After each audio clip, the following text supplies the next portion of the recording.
Good afternoon. The Local Government and Municipal Finance Committee will come to order. Madam Clerk, would you please take the roll? Chair Fitzgerald. Here. Representatives Burns. Here. Shannon. Present. Breen. Present. Rogers. Here. Hill. Sorry. Hoskins. Here. Pies. Present. Zorn. Here. Paquette. Here. Bizot. McGold. Here. Preston. Here. Mr. Chair, you have a quorum.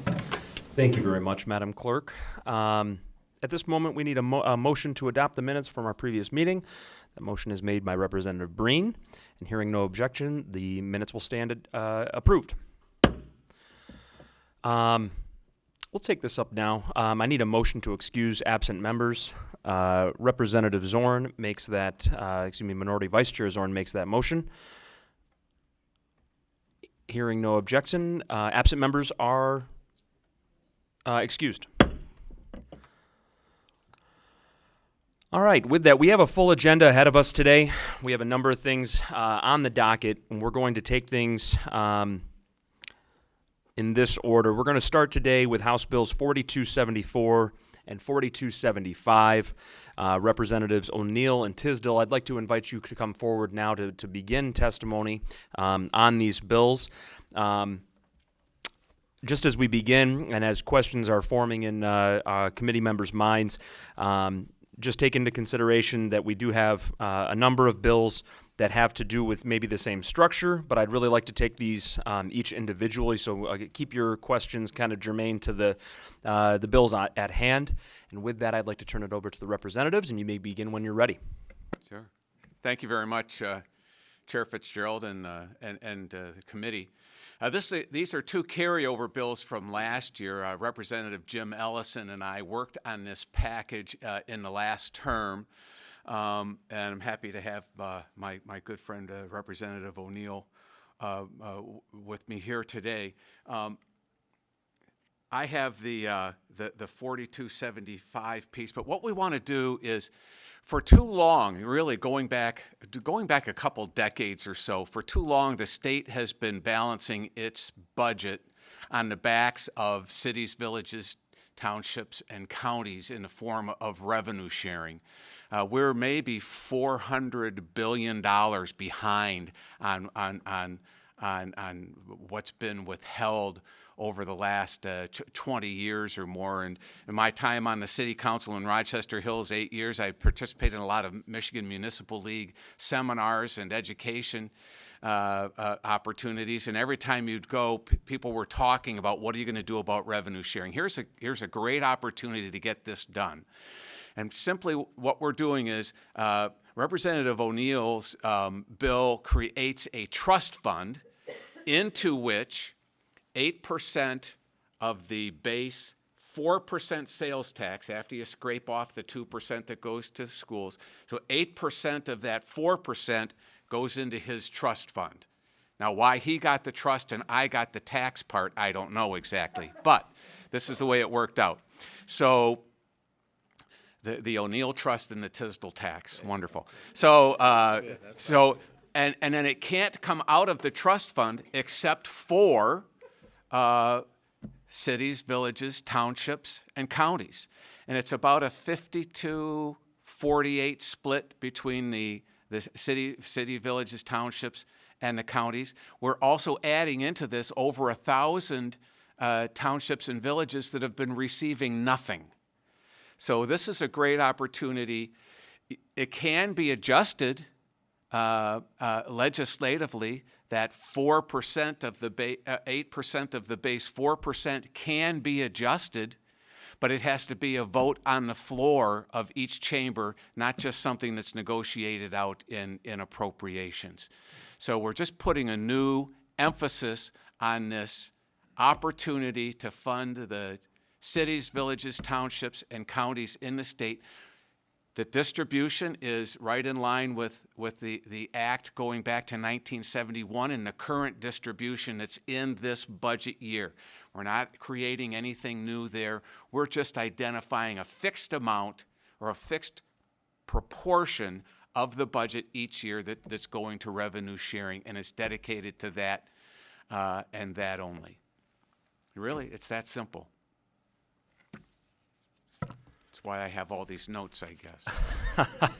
Thank you very much, Representative. Yeah. Representative O'Neill, anything to add at this moment? No, thank you, Mr. Chair. I just would like to express the appreciation for just the members that are part of the MML caucus, the stakeholders that are part of this. And this is true bipartisanship at its best. And this is what we want to be about. And I think this is an excellent example of when we work together and put our heads together, the things we can do. So thank you for this opportunity, Mr. Chair, and the committee for giving us this space to share. And I knew I'd have to be at the top of my summer wardrobe game today. So, Stiff competition there, absolutely. With that, I might ask that we just dismiss you from the table at the moment. We're going to adopt the substitutes now, and then I know that we're going to have some technical expertise and some additional testimony provided here, but please remain close in case we should have any questions. Thank you. So as I mentioned there, we do have an H1 substitute for 4274. Just one moment. We have an H1 substitute for House Bill 4274. I will take a motion to adopt the H1 substitute on HB 4274. That motion is made by Majority Vice Chair Burns. And Madam Clerk, would you please call the roll? Chair Fitzgerald. Yes. Representatives Burns. Yes. Shannon. Yes. Breen. Aye. Rogers. Yes. Hill. Yes. Hoskins. Yes. Pies. Yes. Zorn. Yes. Paquette. Yes. Bezat. Bagol. Yes. Preston. Yep. Mr. Chair, substitute H1 is adopted.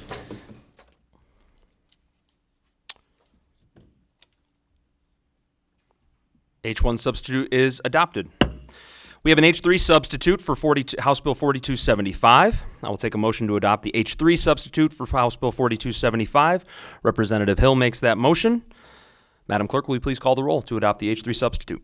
Chair Fitzgerald. Yes. Representatives Burns. Yes. Shannon. Yes. Breen. Aye. Rogers. Yes. Hill. Yes. Hoskins. Yes. Pies. Yes. Zorn. Yes. Paquette. Yes. Bezat. Bagol. Yes. Preston. Yes. Mr. Chair, substitute H3 is adopted. The substitute is adopted.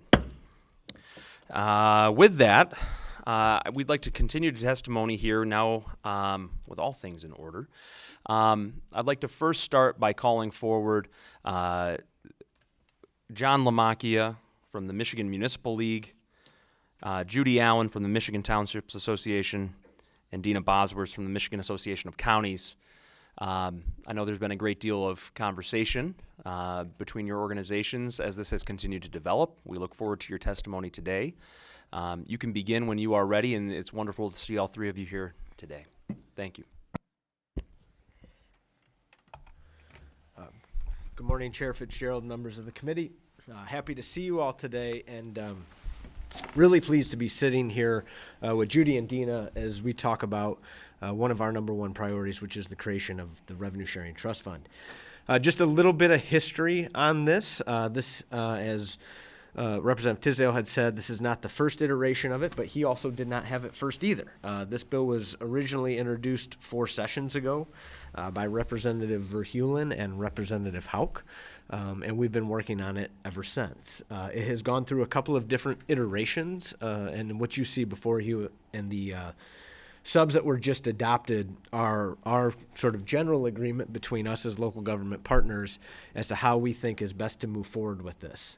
I believe we've chatted with just about every single one of you on this. Some of you have actually signed on to support it in a variety of shapes and fashions along the way, and in its most recent version as well. And not to be too repetitive, but just as a quick recap, there are 3 key components to this legislation. The first is obviously the creation of the Revenue Sharing Trust Fund and the encumbering of resources from general sales tax at a rate of 8% of the 4%.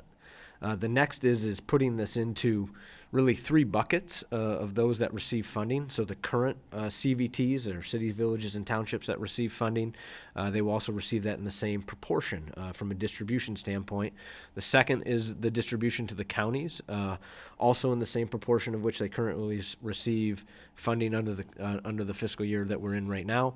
And then finally, and Judy's going to talk about this in more detail here in a little bit, the inclusion of those that have been removed from statutory revenue sharing over the last 15 15 years as a way in which to ensure the original spirit of the legislation is met and that we're providing resources to all of those that provide service in our state. And then, finally, before I turn it over to Dina, I just, again, want to say thank you for the time and the effort that the two of them have spent with us on it, the time and effort of all of you listening to us on this, and hopefully we can garner your support to move this legislation forward. So thank you. Thank you, John. Dina Bosworth, Michigan Association of Counties. I just want to reiterate, this has been a long time in the making. And it feels good to be sitting up here with our other local government partners, talking to you about the value of revenue sharing, but also about the predictability in revenue sharing allocations to local units of government. Revenue sharing is an unrestricted revenue source that local units of government use for the services that they need in their particular municipalities or jurisdictions. And it can range from, money to local public health departments to needs within the county for staffing or labor issues. It could be facility improvement. It could be a whole host of different issues that our municipalities face. With the establishment of the Revenue Sharing Trust Fund and the allocation of the state sales tax, what we're trying to accomplish here is to have some growth entered into the formula.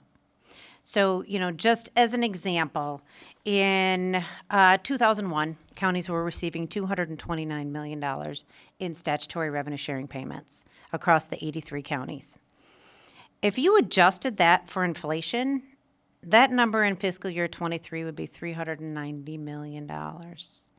But the actual allocation was $245. It is not keeping up with inflation. It is not keeping up with the growth in the state sales tax.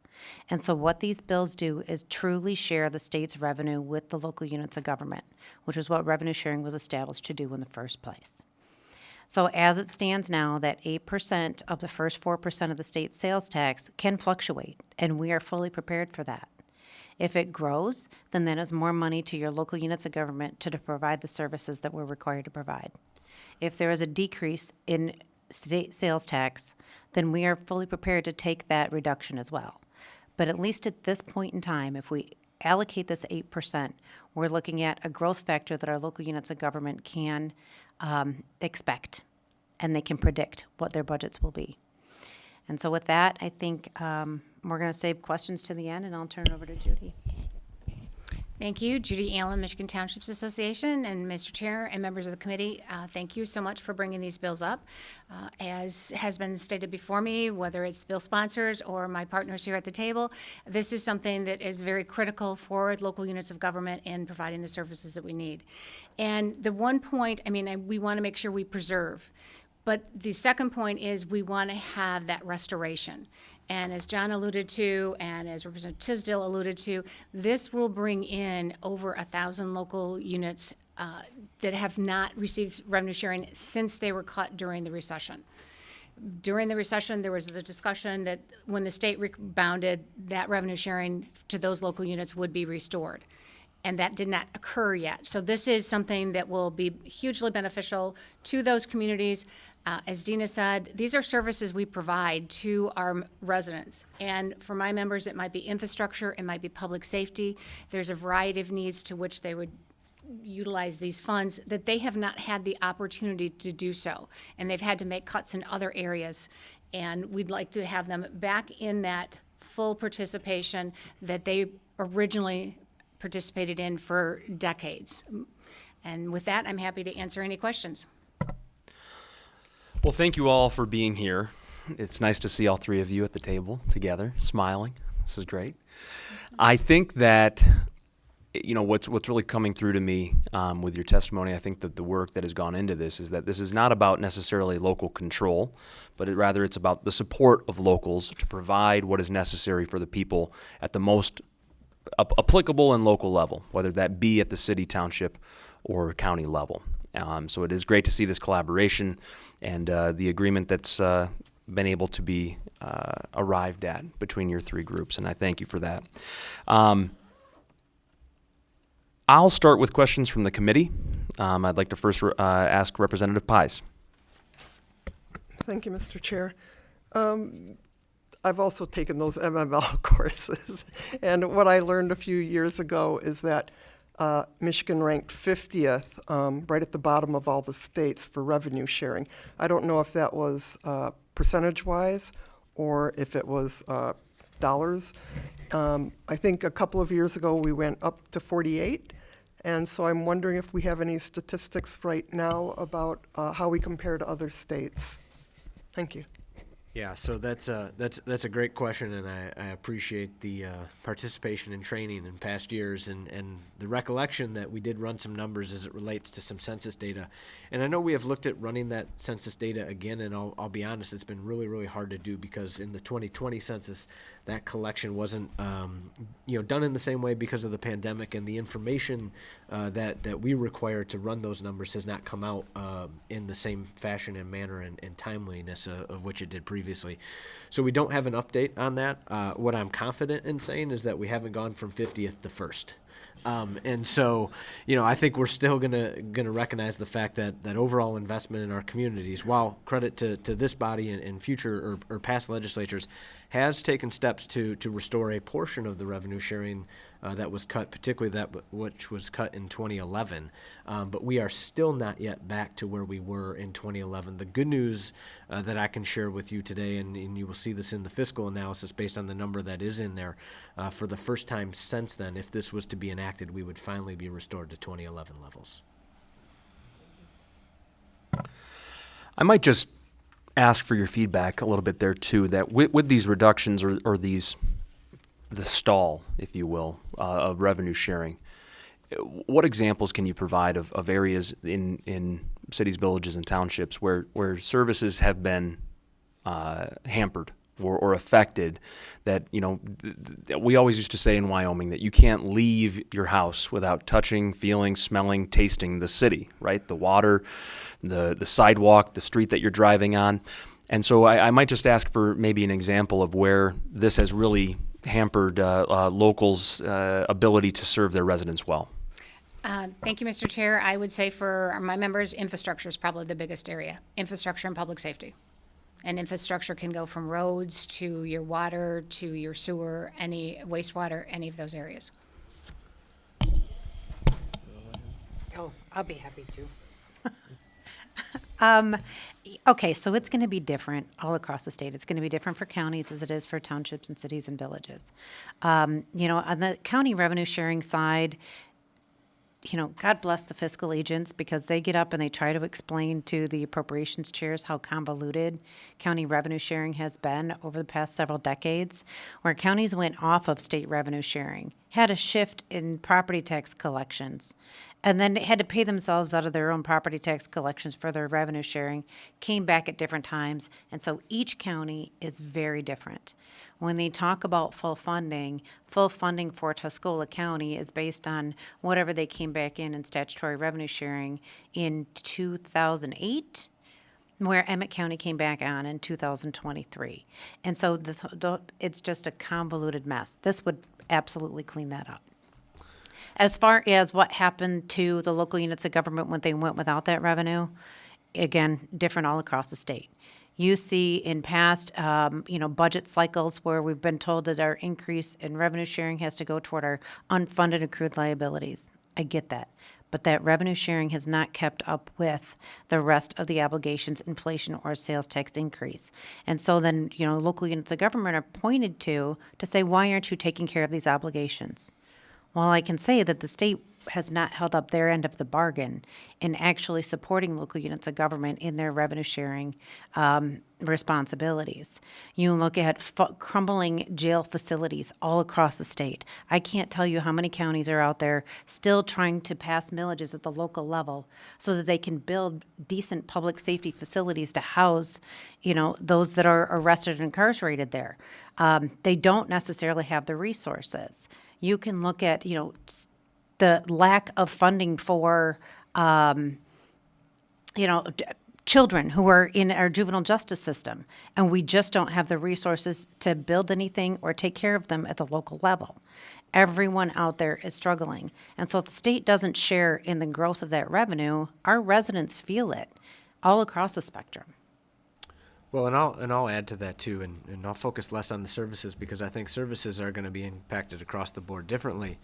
But if you look at the state in its entirety and the way in which we have, quite frankly, not grown in the last 10 to 15 years or more, that population stagnation has a lot to do with the fact that our communities are not places or have not traditionally been places in that time where people have wanted to go in compared to other places in this country. And making our communities more attractive to people is going to help with our competitiveness, is going to help with our ability to grow our state's population. By a lack of investment in that over the last 10 or 15 years has severely hampered our ability to attract new residents to this state. And so we need to put ourselves back on a path if we're going to meet some of the goals that have been set forth by all of you in terms of creating vibrant communities. One of the ways in which we do that is to make sure that we provide core services at the local level. And in the absence of that, we're missing a key piece to make sure that we're attractive to both people and business across the country and globally. Placemaking and pride in where you live. Absolutely. Representative Bagol. Thank you, Mr. Chair, and thanks for coming here and testifying today. I like the idea. I think it's appropriate that the money gets restored to the CVTs that it's been taken away from. I just want to make sure I'm clear in understanding there's no restrictions on the money once it's turned over to the CVTs? Yeah, the way statutory revenue sharing operates currently today, as that fund is distributed every other month to local unit of government, it comes in as a general operating dollar, and that would not change under this proposal. Thank you. Thank you. Representative Rogers. Thank you, Chair. I, too, am thrilled to see all three happy faces at our table testifying this morning, so well done. I would like to chime in, too, on the Chair's question. I think, and to Dina's point, every municipality has to make these tough decisions when they have financial difficulties. As a former county commissioner, I remember being very frustrated when we had some decreases in the past. One of the things that was cut in my community was a nurse FTE to respond to lead poisoning in our community. And so seeing the ripple effects of that and trying to shift the service off to a different agency or different community is an experiment. And sometimes that works and sometimes that doesn't work. Another example of something we had to cut was a fall prevention program that was stood up by our county health department. And the interesting thing was our fall-related deaths in seniors are tracked every year. And the data that came back from our medical examiner was that there was an increase in fall-related deaths in seniors after that fall prevention program went away. So those are just a couple of tangential examples that have real-life implications when revenue sharing is cut. So we talk about these funds in a theoretical way, but they affect our residents in very real ways. I just want to congratulate you again on your work, and one question I do have is, what is the legal language in the bill to safeguard future legislatures from robbing it? Well, shy of a constitutional amendment, future legislators can go in and amend the statutory language to change it.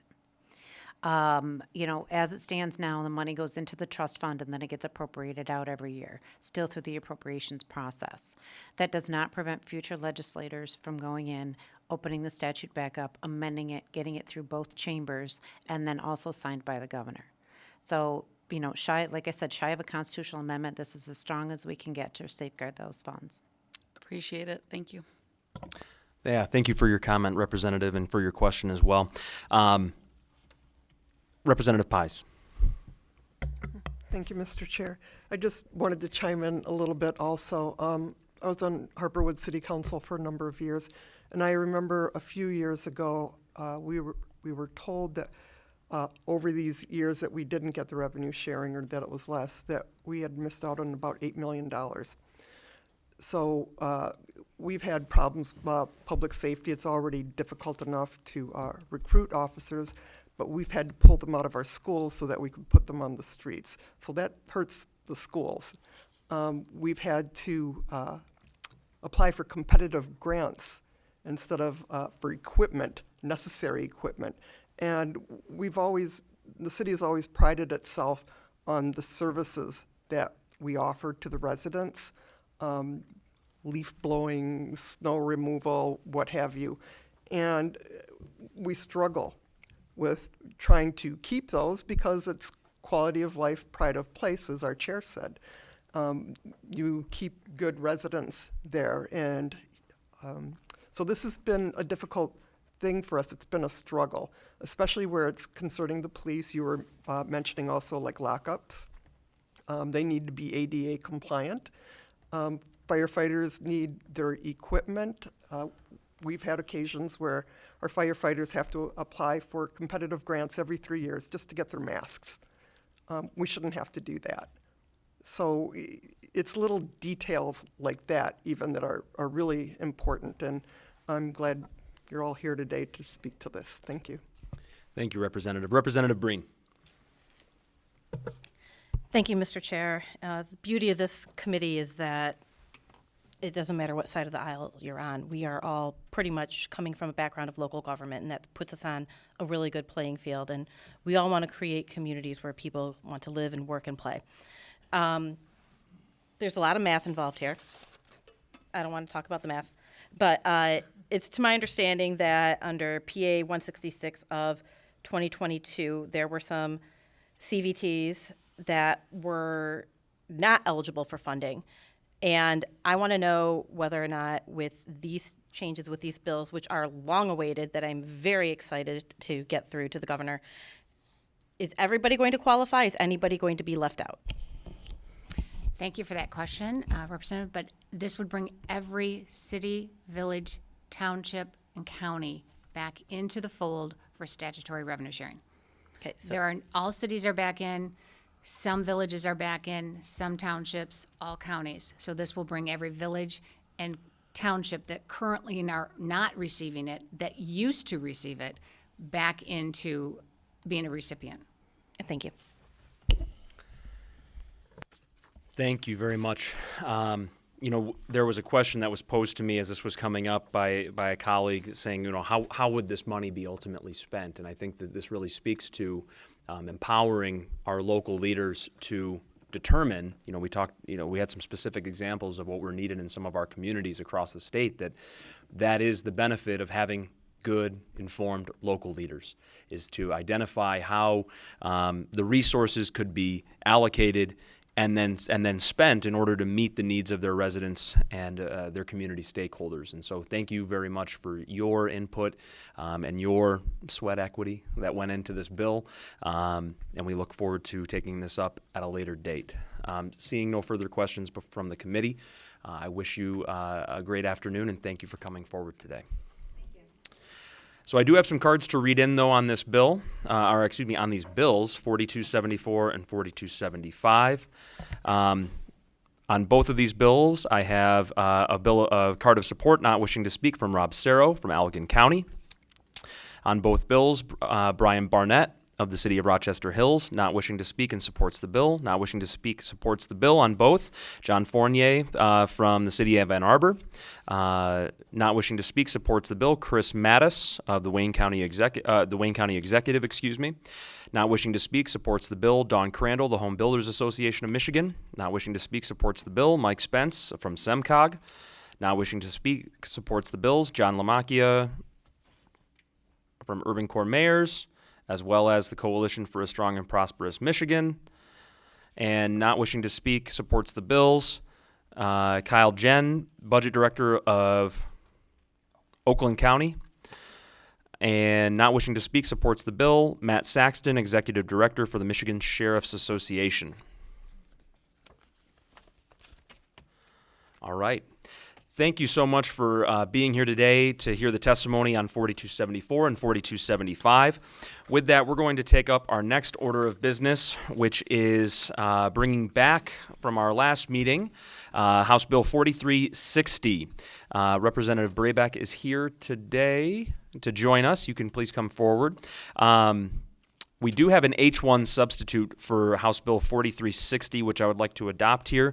We do need a motion to adopt the H1 substitute. That motion is made by Representative Breen.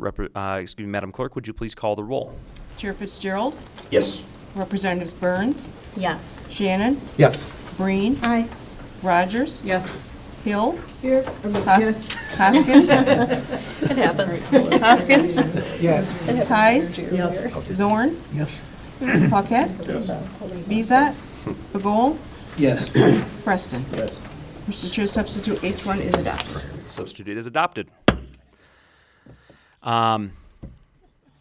Thank you so much. Representative Braybeck, we wanted to bring you back. We had just a couple follow-ups, especially with the adoption of this substitute here. Can you just speak to what this substitute does? Sure. So our partners at MML Harasana got to speak about it last week. It really is technical. It's about the notification around the authority and saying that it can happen as we're updating. There aren't as many newspapers in our municipalities, and so saying that it can be on the website or at the location, so that folks have access to it. So pretty technical and really straightforward. Okay. Representative Zorn? Yes. Thank you, Mr. Chairman. Thank you for coming in today. We do have a concern that after we talked with the LSB and legal counsel, I have a concern with 4360, and that is under Section 613 of the Act, a property owner located in the municipality which has some of the jurisdiction located within the emergency service area, but not all of it, could have taxes levied against them for the purpose of the emergency service area, even though they don't live in that area. We have a concern that we want to make sure that those that do not live in the service area and are not a part of that service area don't have to pay the assessment on it. So are you saying, I want to make sure I understand your question, that people may have property in an area but live somewhere else? No. Okay, then I'm not understanding your question. I'm sorry. If say a township, half of the township is in the district and the other half is not. Yes. The half that is not may still have to pay those taxes. That is incorrect. That's not how the authority works. That what is chosen as the boundaries of the authority, those folks who are within those bounds then have to vote for whatever the tax is. So it's only the folks who are within that boundary, number one, who have to pay. But then number two, those folks who vote in that tax actually have to vote for the tax to happen. Thank you. Sure. So there could be a multi-jurisdictional election That's with correct. a township and a That's city correct. Specific to those precincts or that service area. That's right. Yeah. Thank you.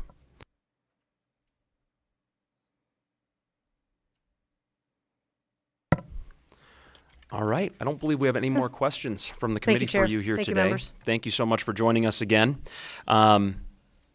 So with that, I will take a motion to report House Bill 4360 as sub H1 with recommendation. That motion is made by Representative Hill. Madam Clerk, would you please call the vote? Chair Fitzgerald. Yes. Representatives Burns. Yes. Hill, Shannon. Yes. Breen. Aye. Rogers. Yes. Hill. Yes. Hoskins. Yes. Pies. Yes. Zorn. I'll pass. Paquette. Pass. Bezat. Bagol. Pass. Preston. Pass.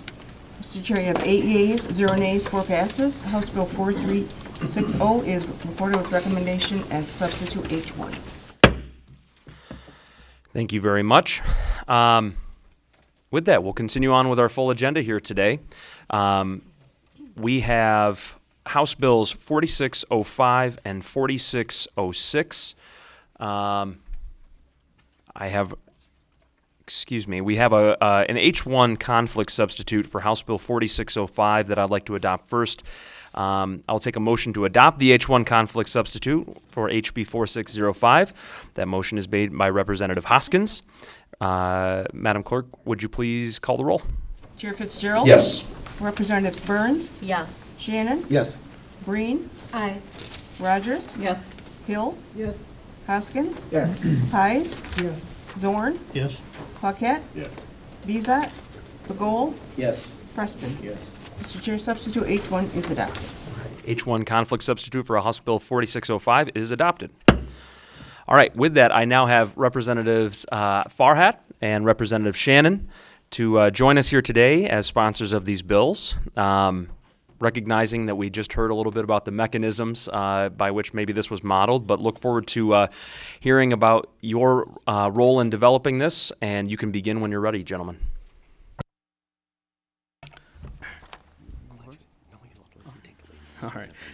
All right. Thank you, Chair, and good afternoon, committee members. Thank you for giving us the opportunity today to testify on House Bills 4605 and 4606. These bills collectively we refer to as the Public Safety and Violence Prevention Package. It establishes a local revenue sharing trust fund specifically earmarked for public safety and violence prevention initiatives that would go to municipalities based on their proportion of violent crime makeup in the state. Right? In our state of Michigan currently right now, we've seen a spike in violent crime. It's unfortunate, but it is the reality that we've seen in a post-COVID world. Michigan currently is a top 10 state nationally in violent crime. And our law enforcement agencies and our community leaders are doing the best they can with the resources that they have, but they require more. They require more, and specifically, they require the funding to recruit and retain officers who can do investigations of crimes and complicated crimes. They need the resources to employ mental health professionals to deal with the surge in 911 related mental health calls. And they need the funding to be able to invest in crime violence intervention, CVI. This initiative, this package, would take 1.5% of the revenue from the 4% portion of the sales tax to go directly into this fund. Now, to underscore some of the importance here of this package, and really the need for this package, we have to look no further than our own communities. Each member here on this community, in this committee, has a community that's impacted in some way of violent crime, right? Whether it be rape, aggravated assault, murder. These are crimes which, unfortunately, they unfortunately are victim crimes, right? Crimes where folks are having their lives impacted irreparably. Now, whether or not an individual lives in a city with a high propensity of crime, there's also the importance to realize that many individuals work in larger cities with crime, right? And that is another aspect to this that I hope members consider as we're discussing this package. I'll turn it over to Representative Shannon to talk some more on this. Thank you so much, Chair and committee members, for letting us testify today. So as Rep. Farhat has mentioned, these bills promote the safety and well-being of Michigan communities. The funding is important, and it is critical in working to prevent violence. These bills are an opportunity to provide funding to an important area by creating new opportunities to keep Michiganders safe. This fund will do just that, allow new opportunities to support Michigan's well-being and continue to bolster Michigan's future. This legislation allocates investments to go to local fire or police stations. It will have a positive impact and will give our public service teams more opportunities. So he did mention, the representative did mention a bit of the policy side of this. So my bill, 4605, will amend the General Sales Tax Act and require a monthly deposit of 1.5% of the revenue from the 4% portion of the sales tax to go to the newly created fund, similar to what we were just talking about, just different numbers. The fund would receive around $100 million annually. This legislation codifies an avenue for this funding to continue to address the needs of public safety. These bills promote a safe, secure, and supported Michigan, and I'm happy to have been able to given the opportunity to speak on this legislation today, and I hope the committee will see the need and importance in supporting this public safety package. Thank you. Thank you very much, gentlemen. We have a question from Representative Hill. One of the things that I'm hearing a lot about is the need for equipment. Things get rusty and worn out quickly in the Upper Peninsula. Would the funds be available for equipment? So short answer to that is yes, right? They could be eligible to use for equipment, whether that is up north and you need wideband radios and cellular communication devices and things like that. You can use it for equipment. Right. The idea is on the gamut of public safety, we want cities to be empowered to spend on what they need for their city. Each city has unique issues when it comes to violent crime, right? And this fund is empowering them to take on those challenges head on. Thank you. Thank you, gentlemen. In the interest of time and some of our guests who will also be testifying, I'm going to dismiss you both, and I'd like to bring forward Mayor Andy Shore of the City of Lansing to provide his testimony on House Bills 4605 and 4606.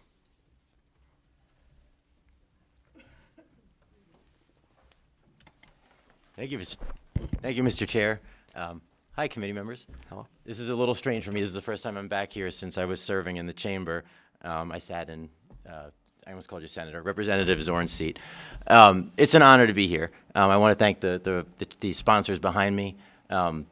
This is an issue. Public safety, you know this just as well as I do, is one of our biggest issues. Our Chamber of Commerce did a survey, a poll within the city of Lansing and the area. Public safety was #1. Everything you heard on revenue sharing, I support, and this is a piece of that. This is an important piece of that.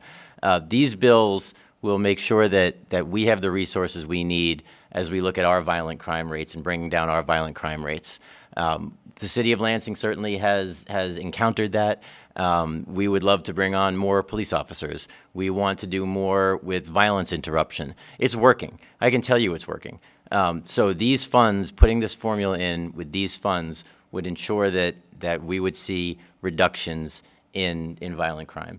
I can tell you that this is top of the mind for the public. I did a press conference this morning for our Operation Slowdown, which deals with speeders. I'm sure you all hear it as well. You hear everything from violent crime to speeders. People are going too fast, and we put out signs, and we use dollars to do it, and the neighbors are just thrilled. Public safety is by far the #1 issue on the minds of our constituents.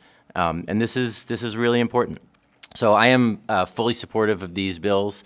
The formula that the sponsors have come up with, I know Mayor Duggan, I know the Urban Core mayors, so about 12 of us from the Urban Core. This is going to be beneficial to all areas of the state, but especially to our members and to the city of Lansing. So I know that the mayor and you have a few others who are going to testify, so I don't want to take up too much of your time. But I would like to give Lansing strong support, not just for policing, but for prevention and for being able to reduce the violent crime. I'll add one other thing. I've gotten asked, about this. I would love to get $0 here because it means that we have zero violent crime. So this formula is really important, ensuring that we can reduce that violent crime in our city and in cities throughout the state. So that's what I've got for you, and I'm happy to answer questions, Mr. Chairman. Thank you. Any specific questions for Mayor Shore? Seeing none, thank you so much for your time and coming forward to testify today. Appreciate you, and we'll hope to see you back again at a later date as well. Thank you, Mr. Chairman. Thank you. With that, I'd like to just check in online. I believe that we have next Mayor Duggan from the city of Detroit prepared to testify, but just checking online to make sure that we have a good connection.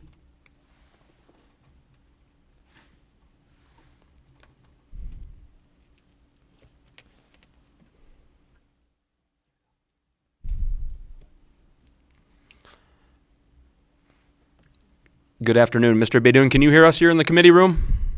I can. Good afternoon, Mr. Chair. Good afternoon. My apologies in advance. The mayor's having some technical difficulties, but he's signing on right now. In his place, I'll offer some testimony, and I'll also offer myself to be available to answer any questions that committee members may have, as I've been involved in the drafting process for this legislation. So really, I mean, from the city of Detroit's perspective, there simply is no better use of state taxpayer dollars than to ensure our communities are safe. I'd echo a lot of the things that Mayor Shore has pointed out, and that largely means focusing on violent crime. These bills do just that.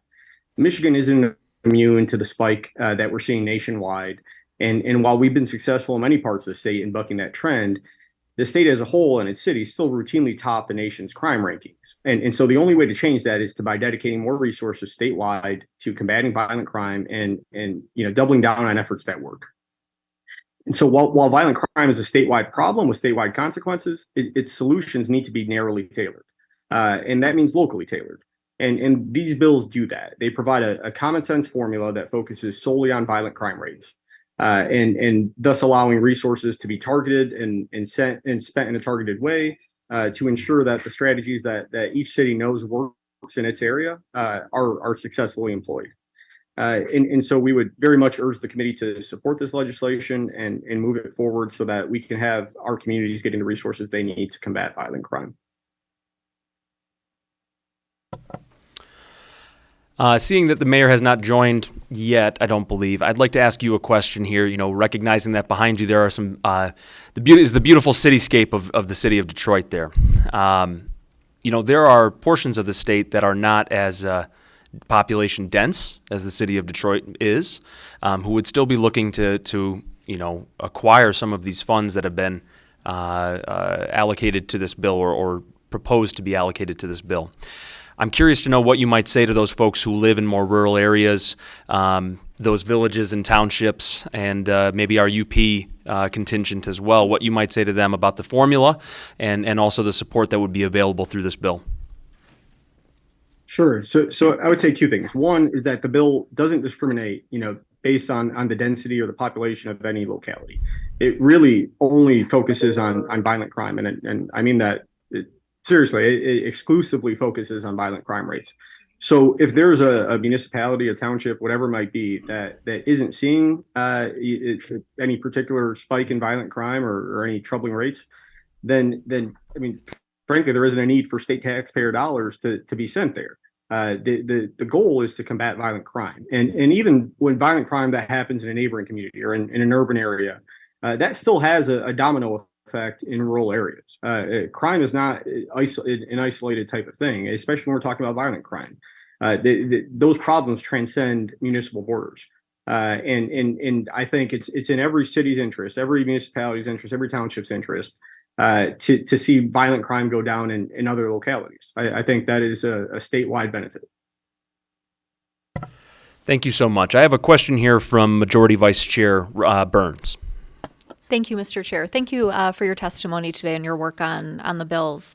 Can you talk to us about what would qualify as a potential expenditure if this legislation were to pass? So how could a municipality, a township, et cetera, use these funds specifically? What are the parameters there? Because, of course, we want to make sure that the funds are used wisely. We don't want to make sure that we're opening up for potential of any type of misuse. So can you talk to us about those parameters for expenditures?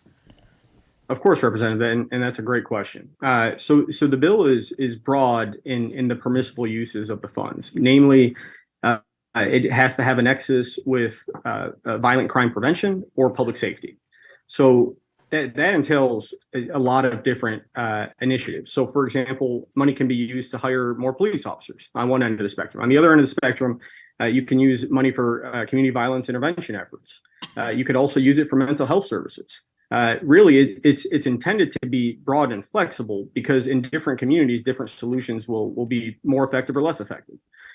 In Detroit, for example, hiring police officers is a necessity. It's something that we have a shortage of and that we need to fill.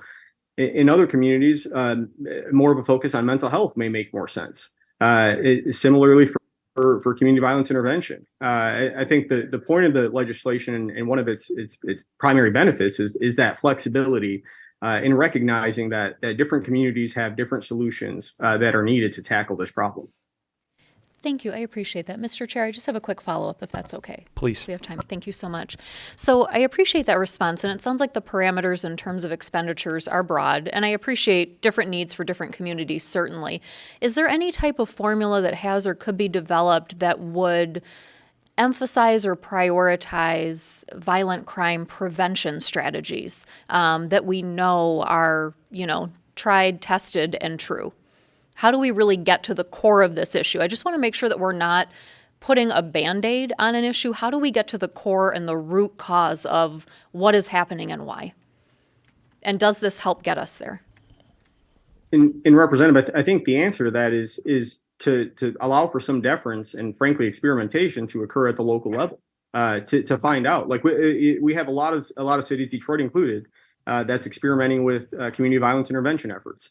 No one really has a firm grasp or idea of how exactly that's going to play out. I mean, these are new initiatives that we're trying to adjust as we go along with, and I think that sort of experience needs to happen elsewhere as well before we can really get prescriptive on what efforts should be funded or shouldn't be. I think what we can all agree on, though, is that whatever the efforts are, they need to have a nexus with violent crime prevention and public safety. I think that is a key point. Thank you. And Mr. Chair, it looks like the mayor was able to join, and he's currently on now. Thank you. Mayor, if you'd like to say hello here, we're posing some questions, but if you'd like a moment to say hello and introduce yourself to the committee, please feel free.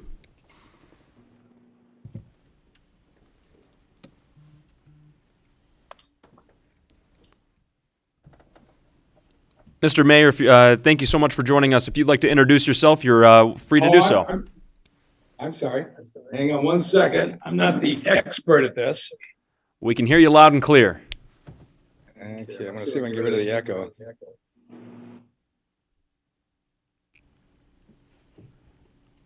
All right. So thank you, Mr. Chairman, and I'll be relatively brief, but this is a critical issue. There, I don't think is any priority greater for government than keeping our residents safe. And if you don't feel safe in your home and in your neighborhood, nothing much else matters in your life.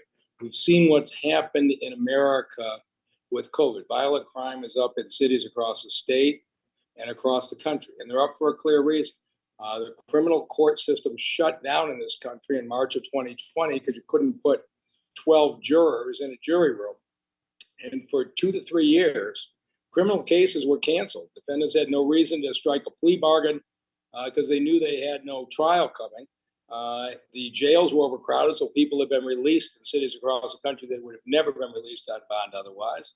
And the number of individuals who for 2 or 3 years have not been subject to the adjudication of the system being on the street has caused a lot of other folks who normally hadn't been carrying illegal weapons to feel a need to carry them. And so beefs across America have turned into shootings. We know what's causing it. We know what the strategies are to deal with it. But we aren't going to reverse what COVID has done to the criminal justice system without a sustained effort. And so I really appreciate Representative Farhat sponsoring this legislation, but our concept is a relatively simple one, but I think an important one. That the 4% sales tax, as the members know, currently are designated for a portion of it for schools, a portion of it for transportation. We don't want to touch that. But after the current obligations are met, we're proposing that 1.5%, or about $100 million a year, goes into a law enforcement violence prevention trust fund.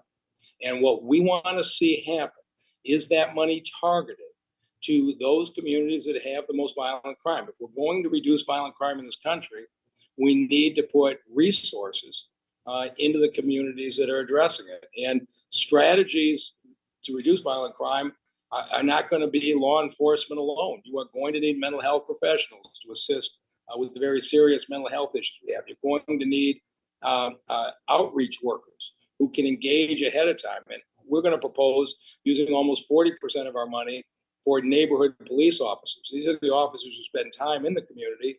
And when two neighbors are beefing over somebody playing their music too loud or dumping their leaf clippings on the neighbor's property, resolve the issue at an early stage and not let it escalate.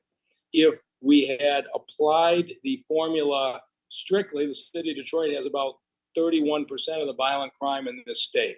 We wanted to make sure this was a bill that would benefit everybody. So what Representative Farhat has done is capped the amount any one city can get at 25% of the pool, which means $6 million that would have gone to Detroit by formula is going to be redistributed to the other cities who all have very significant needs. And then I just make one last point before taking questions. We've had members say, if you do this strictly by violent crime, you're incentivizing cities to let their crime rate run up to get more money. And of course, that isn't any of our intention. And so we will be offering an amendment that I know the sponsor is going to be proposing shortly. But the concept would be this. The way that we propose the distribution be is a 3-year average of violent crimes from fiscal years 19, 20, and 21. So you could have a blip one year, but a 3-year average is appropriate. What we're suggesting is this. The funding would start at 23, 24. I sat with the other large city mayors and said, there are legislators who want accountability if there's going to be new money. You can't supplant, which means these are going to be new officers, new mental health outreach workers, new violence prevention workers. But any city that doesn't reduce its violent crime rate by 5% in 2025 gets a 5% reduction in their funding in the 26-27 year. Any community that does not reduce their violent crime by 10% in 2027 will get a 10% reduction in 27, 28, and beyond. The mayors are comfortable with this. We are performance driven by nature. And our attitude is, if you are providing us additional resources, we are confident we can get the violent crime rate down and make our community safer. And if we can't, we have no problem with the money being redistributed in part to those who can. And so we just think this right now, certainly it is the most urgent issue facing the city of Detroit. I think it's the most urgent issue facing a number of cities. And with that, Mr. Chairman, I'll take any questions you might have. Thank you very much, Mr. Mayor. I have 3 questions here, including my own. I might just begin with, as this begins, one of the effects of violent crime is the need for reactive services as well. Potentially fire personnel who are oftentimes the first to arrive on scene of a violent incident, or EMS. Would that be classified as an allowable use under the bill for some of the reactive services, not only proactive or preventative? No, that's not what we're proposing. What we are proposing is strictly violence prevention and law enforcement. From our standpoint, at least in the city of Detroit, we feel good about our funding levels on fire prevention. In fact, fires are down 50% in this city in recent years because of the elimination of the abandoned buildings where so many fires were going. What we want to do is this. We want to be able to say to you as legislators that you'll be able to come out to our cities in 2024. You'll be able to point to the mental health respondents who are put in the police department. You'll be able to point to the community activists who are diffusing situations. You will be able to point to the additional police officers that are on patrol. And that's what we want to do. We want to be fully accountable and transparent. You fund this. It is new violence prevention services that you can point to and that we're held accountable to. So this is really a rifle shot. It's not anything broader than that. Thank you, Mr. Mayor. Representative Preston, I see you have a question. Yes, thank you, Chair. I appreciate the intent of what you guys are doing, but question the application. This legislation concerns me from the standpoint of when it comes to shoring up the problems experienced by rural Michigan. Specifically, the UP, our needs deal with things like outdated jails. There's several counties where the jails are literally crumbling. My county itself is one of them. Underfunded prosecutors' offices, woefully underfunded. Lack of just people getting their day in court and timely day in court. Recruitment and retention of corrections, law enforcement on the street. I see that this would allow a city, a village, a township to not be entitled to more than 25% of the total monthly disbursement. On first glance, this looks like a total shift into the highly populated urban areas and kind of leaves the UP out hanging. Could you maybe speak to that? So I would say this, it would depend on the individual city, but this isn't a plan to solve every problem in the state of Michigan. This is a plan to address violent crime. Now, the Municipal League and the Association of Counties has got proposals to general revenue sharing. And those proposals you may want to consider because they would fund the things that you're talking about, things like a county prosecutor, a county jail, a county sheriff, and the like. This doesn't address those things. But for anybody, you turn on the news and people are talking about violent crime rising in this country. This is only trying to solve the areas where violent crime is rising and to bring them back down. I would be fully supportive of other initiatives that had broader purposes, but we're not claiming to solve everything with this bill. But the funds, so the portion of the general fund that would flow down here, some of it is generated by people in the UP. Where's the equity across, lower Michigan problems, upper peninsula issues, when it comes to things like that? Mr. Mayor, we also have Representative Farhat in the room who is looking to maybe respond to this himself. Maybe let him go, and then we can have you add any color here. Thank you, Chair, and thank you, Mayor. I think, Representative Preston, one thing you can consider as well as this, right? Those townships in the UP and communities in the UP can still get dollars and will still be eligible for dollars under this proposal. Moreover, many of them may find themselves contracting with their local sheriff's departments or county sheriff's departments, which do the patrol work in those counties. These dollars would still be eligible to flow through to their county sheriff's departments, right? If I may as well. And additionally, those dollars that they get, every dollar proposed in this package is a new dollar that they're currently not getting from any revenue sharing model that exists. So, yeah, the only issue that I have is when you're talking about not receiving more than 25% of the total monthly disbursements. With the bulk of the problem I can see being in Lower Michigan, what, if anything's left for the Upper Peninsula? I think we can, so those numbers are quantifiable. We have the numbers of where violent crime is in the state, right? And we're able to overlay kind of the proportion of violent crime and then the proportion of dollars accordingly. But I will also say, as somebody who, in the last 2 weeks in my district, I've had seven violent shootings, right? I've had a fully uniformed officer beaten in a gas station, right, and assaulted. I've had residents shot up by an accidental drive-by. I've had, unfortunately, just a burst of robberies. I genuinely do believe that violent crime is endemic and should be a concern of everybody in this state, right? Whether you are in the UP and you come to Detroit for a Tigers game, or if you're in Detroit and you go to the UP to look at, to enjoy the beauties of our state, we want a safe state ultimately. We don't want to be a top 10 state in violent crime, I think, right? And as many approaches as we can take at bringing that down, I think this is a big tool in taking that step in the right direction. If I could respond, and this is, of course, an age-old debate in Lansing.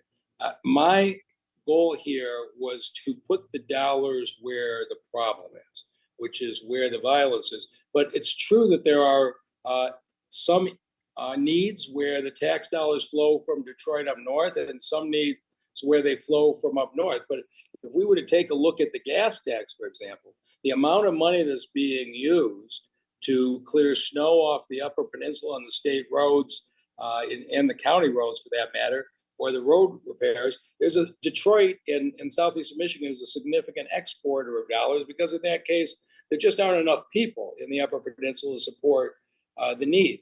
I support that. I think that's the right decision. We support a road system as a state. We don't say it came from my neighborhood to your neighborhood. And what I'm proposing here is that we don't worry about where it is. We geographically, we worry about what's the safety level, and to give the tools to those police departments that are dealing with the most violent crime.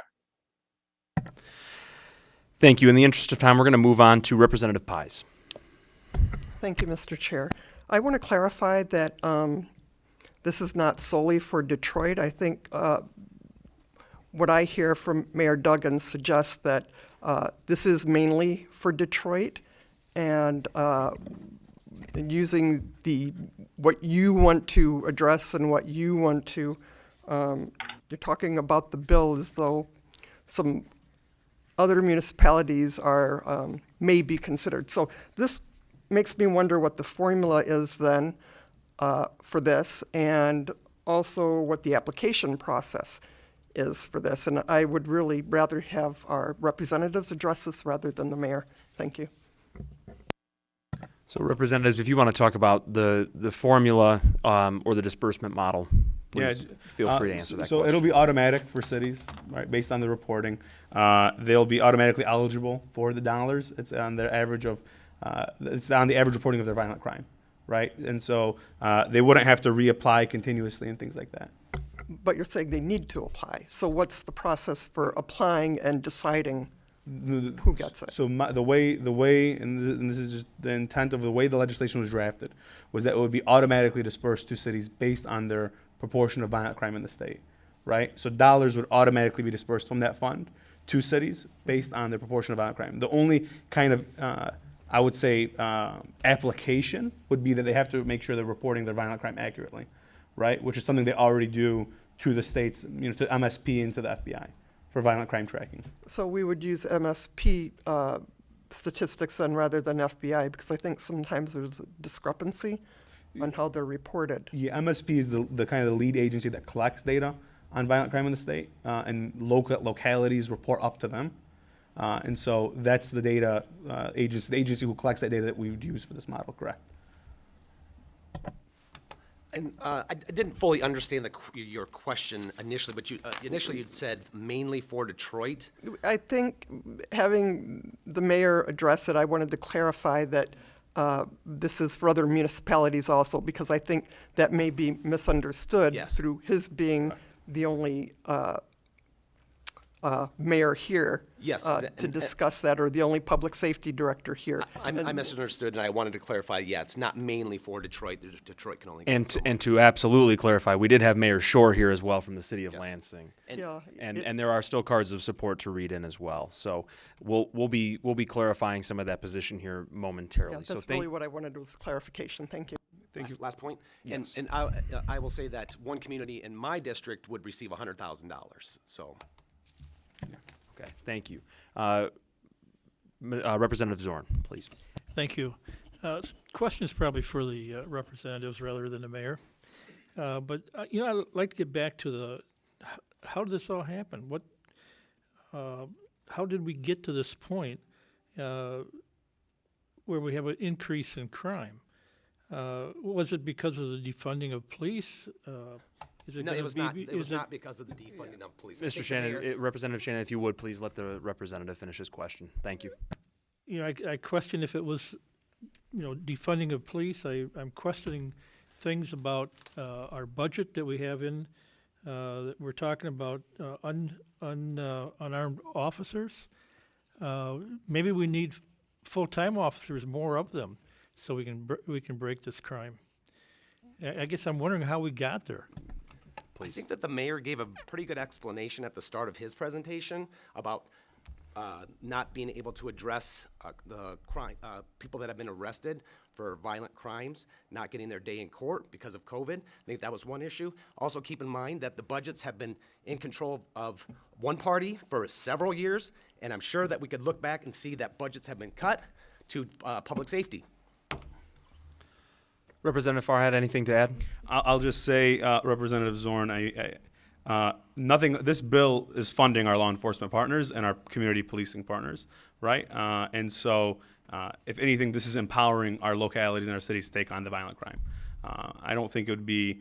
I think this is exactly what we're trying to do is bring down violent crime. And I think this is the first step we've seen in decades for this legislature to do that in a while.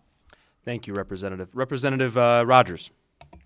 Thank you so much. I just wanted to go back to something at the very beginning that was said. I think someone testified that it would be roughly $100 million annually generated. So that would be the fiscal impact to the general fund. Is that accurate? So it's based on the dollars generated from the sales tax. So it's an approximation, but it'd be approximately 100 around in that realm of $100 million. Okay, and I don't know if you know the answer to this. It's a little bit more technical, but my local municipalities are interested in the answer. If you could get back to me, would universities' public safety be eligible because violent crime is happening in my university and Kalamazoo campuses? So if you could look into that, and if not, consider it. Yeah, I can have that information relate to the chair for members to go over at their own time as well, if that's okay, Representative. Thank you so much. And then the last one is I just wanted to uplift what another representative on the committee said earlier about crime data with MSP versus FBI. I have also heard those discrepancies. So just another food for thought consideration. Thank you. Thank you, Representative.